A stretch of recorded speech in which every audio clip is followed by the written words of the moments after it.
Bobby Portis gets suspended. Mitchell Robinson is set to make his return. And how much is that going to change the hopes in the postseason for the New York Knicks? And finally, Tyrese Maxey says that the 76ers have a good energy coming out of the All-Star break. Does that mean that the team is going to be trying to compete for a play-in spot? We'll talk about it all and more right after this. Welcome to the number one place for your daily basketball news and analysis, NBA Central.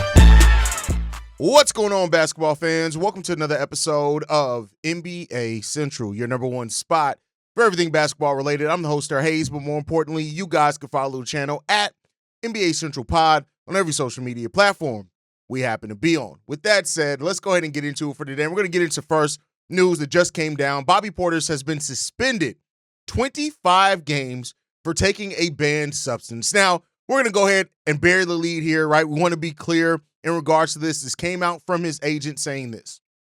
I'm devastated for Bobby right now because he made an honest mistake, and the ramifications of it are incredibly significant. Bobby unintentionally took a pain medication called Tramadol, thinking he was taking a pain medication called Toradol. Toradol is an approved pain medication that he has used previously and that teams and players use for pain and inflammation at times. Tramadol, however, is not an approved pain medication and was just recently added to the banned substance list this past spring. The Tramadol pill he took came from an assistant of his with a valid prescription for the painkiller, which he mistakenly told Bobby was Toradol.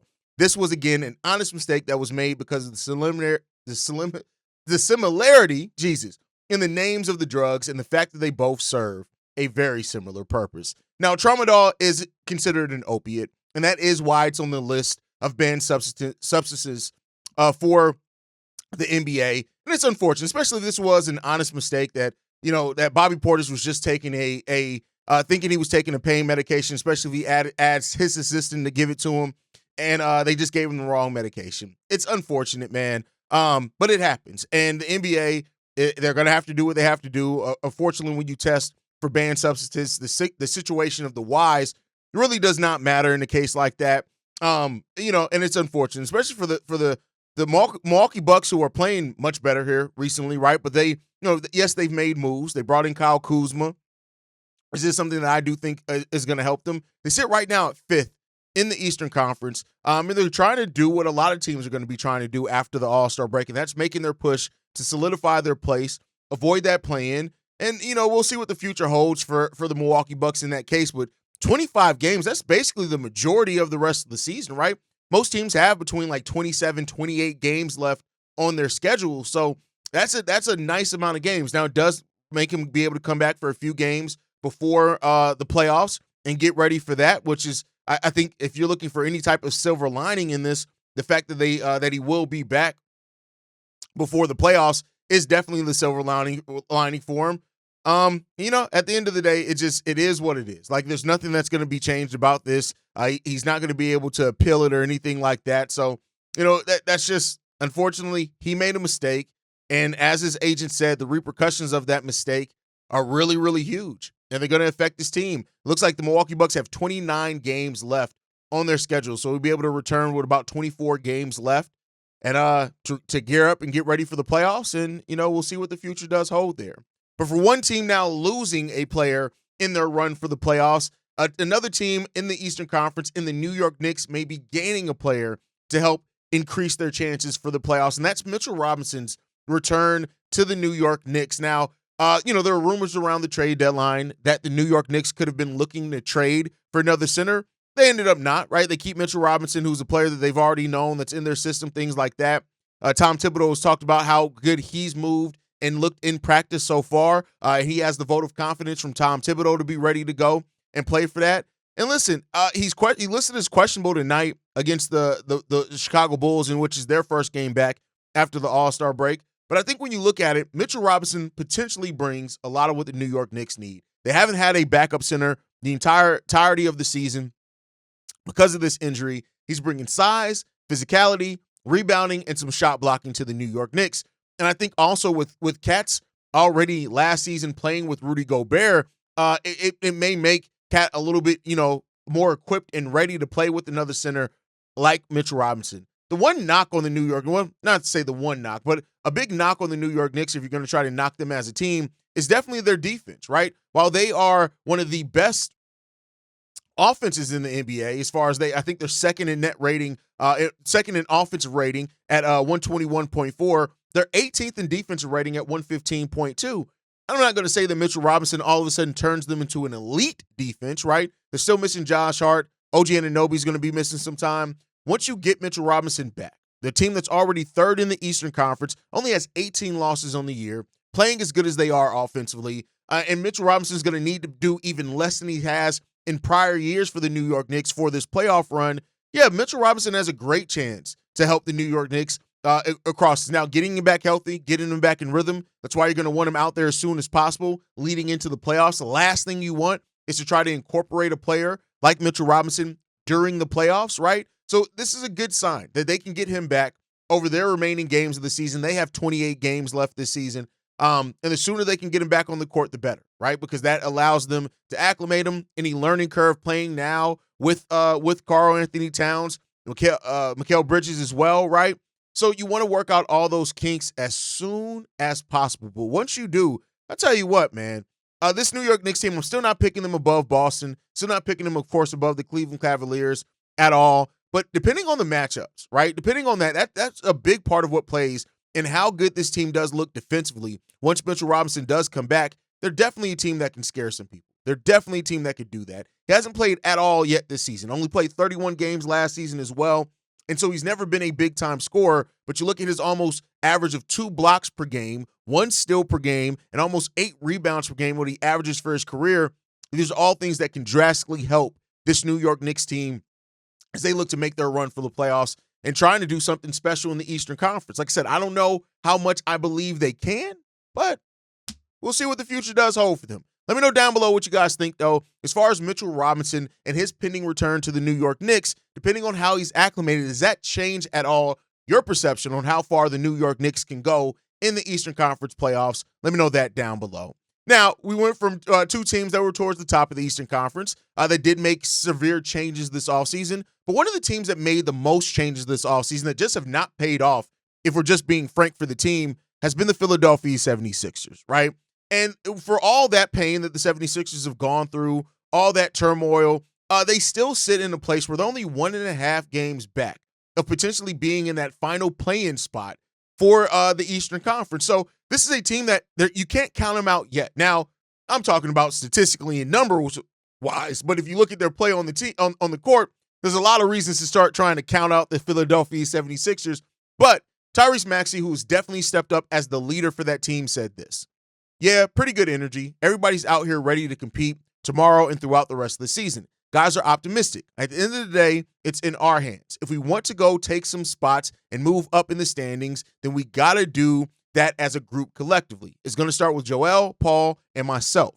It's not just scoring. It's not just like on the court, but just mentality-wise, holding ourselves accountable and holding guys accountable. And if you're looking for bright spots for the Philadelphia 76ers, one of those definitely, other than Jared McCain, we know that he went down with injury, has definitely been how Tyrese Maxey has stepped up as a leader so far this season, which is something he has absolutely done.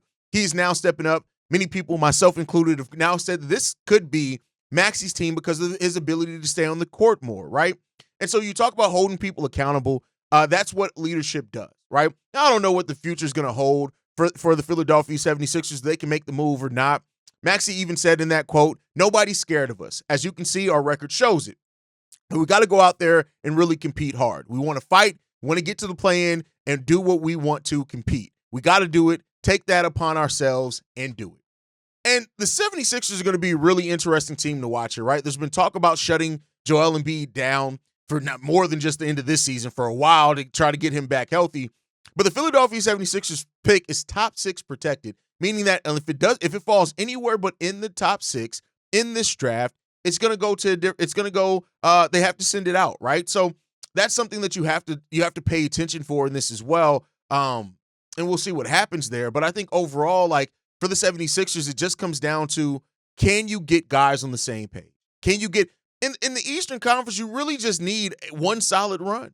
One solid run. If you can get that done, then it really does change some things for you. But the 76ers have been a team that's been so up and down. Right now, they do have the 6th worst record in the Eastern Conference. So unless a team jumps them up, they'll probably keep their pick. But, is that something that they want to bet on, right? And I am of the mind of this. I think the 76ers should compete hard, right? To see where exactly they sit. But in my opinion, and I've said this before in a video, if the Philadelphia 76ers get to keep their pick and it falls in the top 6 this year, to me, you move on from Joel Embiid. And I know that's blasphemous to say to some people, but I think you look at this and you say, if you're adding another young piece to this core, Jared McCain, Tyrese Maxey, what you have building down here, right? Yeah, you're going to take a step back as a team, but maybe you can provide more clarity going forward, right? And you'll get more picks for Joel Embiid. And no, I've seen some people say it on my last video, well, they'd have to attach assets to move on from Joel. No, Joel Embiid is still the level of talent. You're still going to get now, of course, he's going to take a hit because of his health, but there are going to absolutely be teams that can convince themselves, hey, if we can even get 30 games out of healthy Joel Embiid in the playoffs, that's worth making this move because of the core that we have here. You just got to ask yourself that question.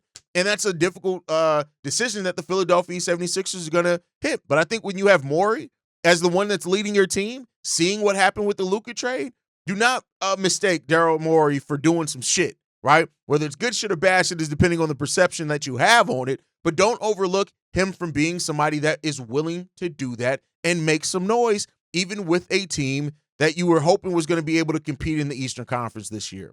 Paul George has been disappointing. Joel Embiid has been unable to stay healthy. So all those things, I think, lead it to a place where you got to look at some tough things. You got to make some tough decisions. But we'll see what the future holds for that. Again, maybe I'm crazy. I'm crazy anyway. But you guys can let me know how you feel on that one down below. Last topic. Rich Paul came out and said that had he known about the Luka Doncic trade, it wouldn't have went through, saying this: 99% of the time, I'm going to know what's going on. The one time I didn't was the one time we all didn't. I'm glad I didn't know because it probably wouldn't have happened if you did know. So here's the thing. I think that what is happening here, to a degree, is that Luka Doncic, with the trade that the Lakers made, it's removing some of the power that Clutch Sports had within the Los Angeles Lakers, in my personal opinion. Now, that's not to say that LeBron's going to get out of there and him and Luka can't work together. No, that's not saying that at all. But I think that the Lakers have not only regained their future with having a 25-year-old Luka Doncic there that they can start building around and being the kind of the pinpoint player that they build everything around as a superstar, but it also now removes the allegiances that you could have to a certain agency because you have to keep LeBron James happy.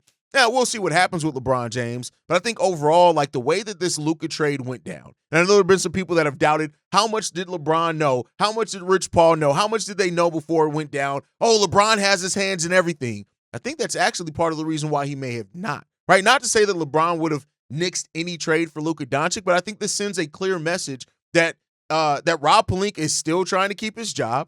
He's now going to be given time to try to build something around Luka Doncic.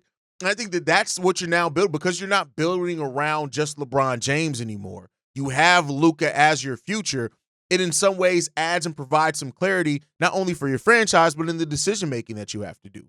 Now, we'll see if they take advantage of something like that. And it does, just because they have Luka doesn't necessarily mean that they're going to all of a sudden be this perennial finals contender. They're going to try to build one, rightfully so.